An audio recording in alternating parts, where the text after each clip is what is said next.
Meus amigos pediram para que eu buscasse inspiração para falar de algum assunto alusivo ao país dentro de outro ângulo, outra perspectiva, enxergar de uma forma de preferência não usual, não linear. Eu fui buscar inspiração no alto, bem alto. Eu fui buscar no astro-rei, eu fui buscar no sol. E quero compartilhar com vocês a minha perplexidade por viver num país que é, dentre todos os países do mundo, aquele que recebe a maior insolação, a maior radiação solar em terra firme. E mal barata essa energia limpa, renovável, abundante, a mais poderosa do universo. Nós estamos defasados, nós estamos atrasados, e isso é particularmente doloroso para um filho de um paraibano. Porque eu, quando tinha 11 anos, fui conhecer a Paraíba e uma das imagens que me marcaram foi passeando no campus da Universidade Federal de lá, ver placas fotovoltaicas. Isso foi em 1977, uma unidade de pesquisa com células solares. E é assim hoje na Universidade Federal de Pernambuco, na Universidade Federal de Santa Catarina. A gente adora pesquisar, enquanto outros países estão fazendo diferente, com muito menos sol do que o Brasil. Eu vou fazer um resumo para tentar compartilhar com vocês uma certa angústia esperançosa, que eu acho que ainda há tempo da gente virar esse jogo. O sol é hoje a fonte de energia que mais cresce no mundo, aproximadamente 30% ao ano. Já existem 2.000 quilômetros quadrados de placas solares espalhadas por aí, gerando energia equivalente a 50 hidrelétricas de Itaipu. O preço, o custo do kit dos componentes solares está despencando assombrosamente. Caiu pela metade nos últimos 5 ou 6 anos e vai continuar caindo. E o Brasil lembra do sol para bronzear a pele. A gente tem 3 países que lideram o ranking de uso inteligente de energia solar. Pela ordem, o principal, Alemanha, depois China, depois Estados Unidos. Eu tive o privilégio de visitar recentemente esses 3 países como jornalista para ver de perto o que eu vou falar para vocês. Na Alemanha, eu testemunhei os resultados de uma política pública caríssima, em respeito ao cidadão alemão que, depois do acidente nuclear de Fukushima, decidiu desativar os reatores nucleares. Phase out em todas as usinas atômicas, substituindo o urânio por fontes limpas e renováveis, principalmente o sol e o vento. E quem já esteve na Alemanha recentemente, quem teve a chance de reparar, você vai ver placa fotovoltaica em cima de supermercado, de estádio de futebol, de clube, de residência, de asilo, de creche, de orfanato, ponto de ônibus, poste. O alemão tem muito menos sol que o Brasil. Quem quiser acompanhar de perto o que acontece no verão europeu, o país mais rico e populoso da Europa é a Alemanha, e não raro, a principal fonte de energia, quando o sol brilha, o pouco sol que brilha na Alemanha, vem a ser a principal fonte de energia em alguns dias de verão naquele país. Como é que eles conseguiram isso? Uma política chamada de feed and tariff. Significa, o cidadão que quiser tira dinheiro do próprio bolso para botar telhado solar. E o governo, por contrato, vai comprar o excedente dessa energia, o que for acima do que eu demando na minha casa, no meu clube, na minha empresa. Eu vou estar num sistema interligado, em que o que é exportado é remunerado em euro, com uma tarifa diferenciada, para valer a pena, funcionar como isca. E isso funcionou. E isso já vem de algum tempo. Eu estive na Alemanha já 3 vezes. A primeira vez que eu tive foi cobrindo Copa do Mundo em 2002. Eu conheci um mestre de obra na cidade de Marienfeld, no sul da Alemanha. Mestre de obra com uma casa bonitinha. Eu falei, se o jornalismo não dá certo no Brasil, já sei o que eu quero fazer. Ser mestre de obra na Alemanha. Porque era uma casa bonitinha, com gramadão, piscininha. E 10 placas fotovoltaicas do tamanho de mesas de ping-pong. E não tinha essa pauta se criou a partir da nossa curiosidade. É uma residência com tanta placa fotovoltaica, por quê? Chegando lá, nós conversando com esse mestre de obra, em resumo, ele disse o seguinte, toda a economia da família está no meu quintal. E eu já fiz a conta. Em 12 anos eu pago o que eu gastei aqui. A minha aposentadoria está lá, em euro. Os alemães não perderam tempo, aproveitaram a energia do sol e estão dando um exemplo interessante para o mundo. O segundo país é a China. Eu tive em março do ano passado na China e tive o privilégio de conhecer a maior fábrica de produtos solares do mundo. equipamentos, placas, conversores. Chama-se Ingle, com Y, Ingle Solar. Foi uma das patrocinadoras da Copa do Mundo. Então ganharam dinheiro à beça. Eu perguntei para o diretor da fábrica, que é enorme, lembra a CSN, é gigantesca, linhas de montagem com robôs e operários, tem de tudo. É lucrativa essa indústria? Hoje? Ele falou, eu estou exportando para 100 países meus equipamentos. Nenhum deles se chama Brasil. E o principal comprador é o próprio chinês. E na China a gente vê algo parecido do que viu na Alemanha. Um monte de casinha, um monte de unidade empresarial coberta de placa fotovoltaica. E a China tem várias razões para fazer isso. A primeira delas, eles estão respirando fumaça e não suportam mais isso. A China está assentada sobre a terceira maior jazida de carvão mineral do mundo, precisa gerar emprego e renda, produzir riqueza, muita energia, fome de energia. Qual é a energia barata e abundante? Carvão. Vamos queimar, vamos queimar, vamos queimar. Vamos morrer, vamos morrer, vamos morrer. É o que aparece num artigo científico que teve repercussão internacional na prestigiada revista médica Lancet britânica, assinado o artigo por um ex-ministro da saúde chinês, estimando em 1 milhão de óbitos por ano na China, decorrentes de problemas respiratórios causados ou agravados pela inalação de veneno, de poluente, que sai da onde? Da chaminé da fábrica que queima carvão ou do escapamento dos carros. Eles licenciam 1 milhão de veículos por mês. Aquela imagem da China, todo mundo de bicicleta, está um pouco caducada. O povo gostou de carro como nós aqui. E o ar fica irrespirável para rico e para pobre. E aí não tem jeito, o ar é democrático. E o ar péssimo que eles estão respirando determinou um revirão energético. Sim, a gente não pode abrir mão do carvão, mas vamos investir mais, melhor e obstinadamente no astro-rei. Significa dizer que o chinês, enquanto país que tem projeto de potência, eles querem ultrapassar os Estados Unidos ainda nesse século, sabem que isso não será possível com carvão. Eles vislumbram no horizonte do cenário de transações comerciais algo que o FMI da Christine Lagarde já vaticinou como provável. Chegará o dia, está próximo, que a OMC, Organização Mundial do Comércio, deverá sobretaxar produtos exportados por países que não fizeram o dever de casa na redução das emissões de gases de estufa por unidade de PIB. O chinês não quer ser sobretaxado por queimar carvão. E aí temos um indicador alvissareiro importante que dá esperança. Há 40 anos, a Agência Internacional de Energia, que é o órgão máximo que mede, entre outras coisas, emissões de gases de estufa no mundo, vem medindo exatamente o quanto a gente está poluindo a atmosfera por conta das fontes de energia que são sujas. 80% da energia que move o mundo é suja. Carvão, petróleo e gás.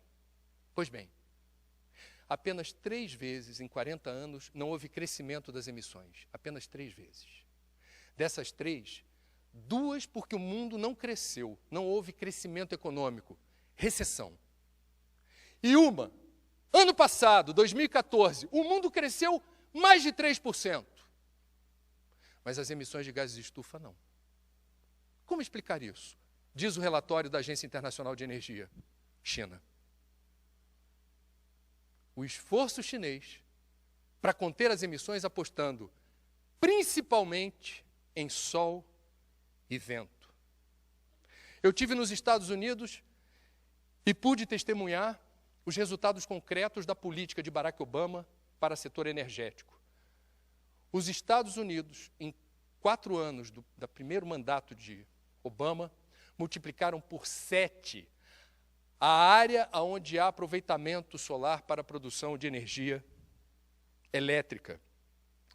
Os Estados Unidos, quando estiveram no Brasil, Barack Obama se reunindo com Dilma Rousseff no Brasil, no Teatro Municipal. Obama no Brasil. E o Lula dizendo que Obama se parece com um baiano.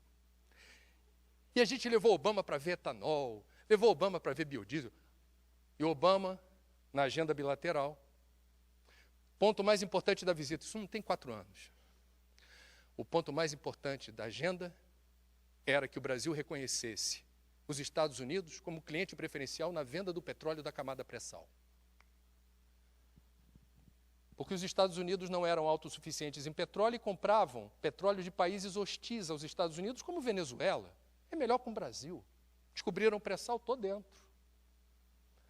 Meus amigos, não sei se vocês sabem, caducou, não faz sentido, o Obama não quer saber de pré-sal.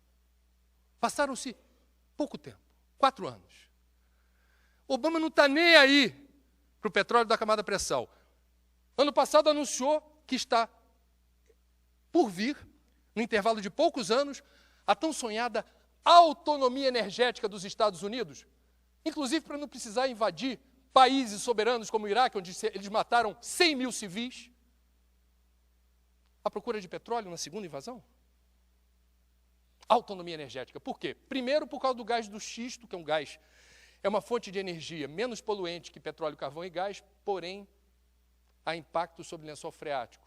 A engenharia não está avançada ainda para livrar o xisto de problemas. E segundo, porque os Estados Unidos abriram a porteira para a solar e eólica.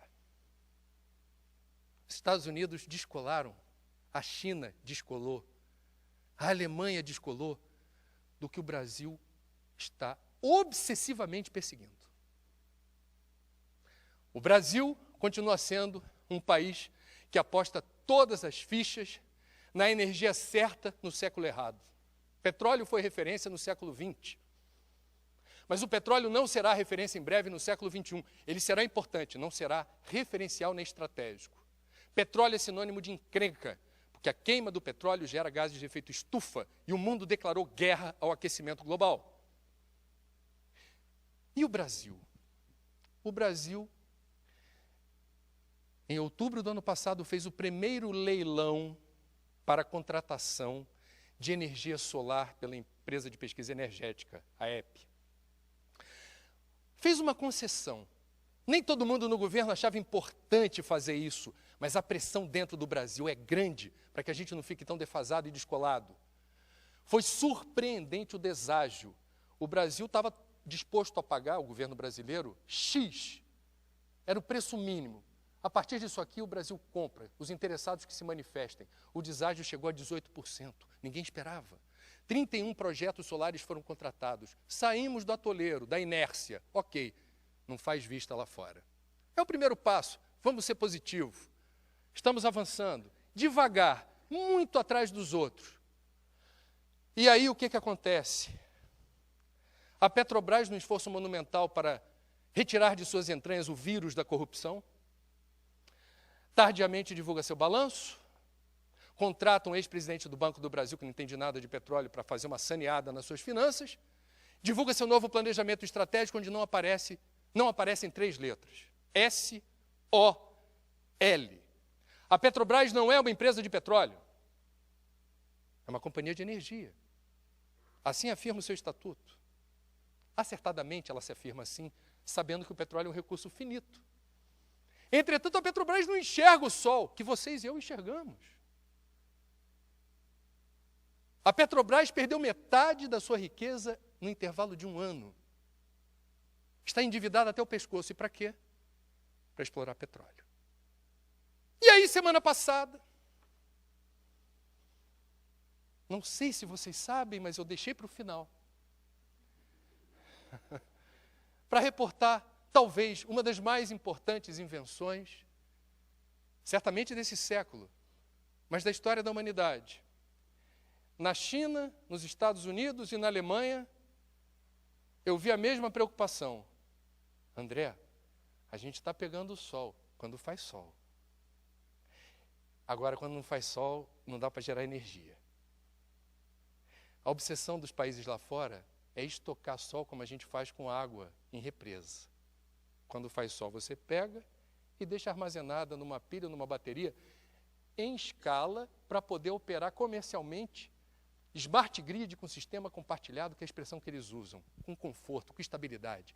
Os alemães apostando, é autossuficiência germânica, o orgulho germânico por desenvolvimento tecnológico, é questão de tempo a gente chegar lá. O chinês dizendo, é questão de tempo a gente chegar lá. E a Tesla, pioneira em carros elétricos, o CEO da Tesla, carro elétrico não tem motor a combustão, tem bateria. Desenvolveu tecnologia na área da bateria residencial e bateria para empresas. lançou um produto chamado Powerwall. Semana passada. O que é o Powerwall? É a bateria que você vai estocar sol. Fez sol, pega e guarda. Usa para quê? Quando você quiser, do jeito que você quiser. Eu estou pagando uma conta de luz no Brasil que me deixa com insônia. Eu moro no Rio de Janeiro, de vez em quando dormir com ar-condicionado é importante, já deixa todo mundo ressabiado em relação a consumo de energia. Olha que eu sou ambientalista, eu já uso na cota certa. Ficou proibitivo para a maioria dos brasileiros gastar o que vinha gastando, porque a elevação da tarifa foi monumental. Se eu tivesse Powerwall na minha casa, num dia de sol, eu estaria armazenando e mandando uma banana para a companhia distribuidora de energia, dizendo: obrigado pelo serviço que vocês, de forma tão competente, prestam para mim, o sol me satisfaz. O preço é proibitivo, o preço de largada é $3.000 por bateria, você pode acoplar 9 em sequência. Mas vocês se lembram da primeira geração de telefone celular, aquele tijolaço? Só a elite branca, Molon, podia usar. Vocês se lembram da primeira TV de tela plana? Na época falava plasma. Não é da época de vocês. Enfim, era algo em torno de 10, 11, 12, 13 mil reais. Nas melhores casas do ramo, hoje você acha um Full HD LED em torno de R$1.000. E o mais legal, o CEO da Tesla, no quesito responsabilidade social, nos fez o favor de dizer: estou lançando o Powerwall, a bateria está aqui, mas eu não quero royalty de ninguém que resolva desmontar a minha bateria e promover inovação descobrindo outra coisa a partir dela. Fica com lucro.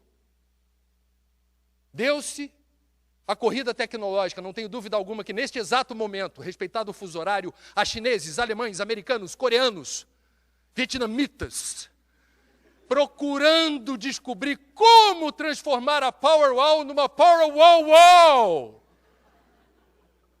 Enquanto isso, no edifício sede da Petrobras, na Avenida Chile, no Rio de Janeiro,